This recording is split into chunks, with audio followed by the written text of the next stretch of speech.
Suitcase में मिली सरकटी लाश, पति ही निकला हत्यारा। 1 साल बाद हुआ कत्ल का पर्दाफाश, हिल जाएंगे गहरे राज सुनकर। नमस्कार, आप देख रहे हैं हापुड़ हलचल और मैं हूं आपके साथ रश्मि पांडे। पुलिस की लाखों कोशिश के बावजूद आपराधिक घटनाएं थमने का नाम नहीं ले रही। एक के बाद एक लगातार इस तरह की घटनाएं घट रही हैं। पुलिस लोगों को लगातार जागरूक कर रही है। इसके बाद भी क्राइम की वारदातें नहीं थम रही। मामला महाराष्ट्र के मुंबई का है।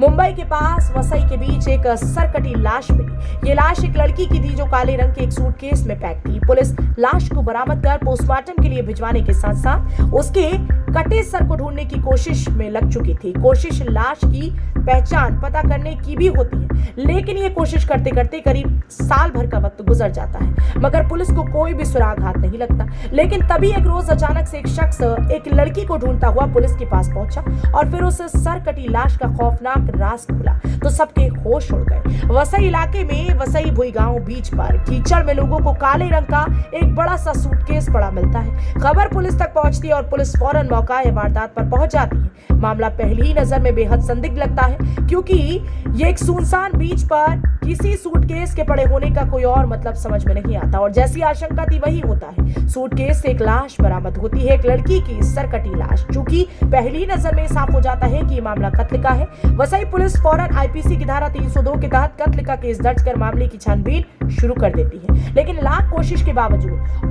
कई महीने गुजर जाने के बाद भी पुलिस के हाथ खाली ही रहते हैं। इस बीच पुलिस लाश, सूटकेस, लाश पर मौजूद कपड़े वगैरह की अलग अलग तस्वीरें उतारकर उसके पोस्टर बनाकर पूरे महाराष्ट्र में फैला देती है, ताकि कहीं से भी अगर कोई इन तस्वीरों को देखकर पुलिस से संपर्क करे तो तफ्तीश आगे बढ़ाई जा सके। दूसरी तरफ मारी गई लड़की के घरवाले कर्नाटक के बेलगांव से करीब साल भर बाद अपनी बेटी को तलाशते हुए मुंबई पहुंचते हैं। असल में सानिया शेख नाम की उस लड़की की शादी मुंबई के ही नाला सोपारा के रहने वाले आसिफ शेख के साथ हुई।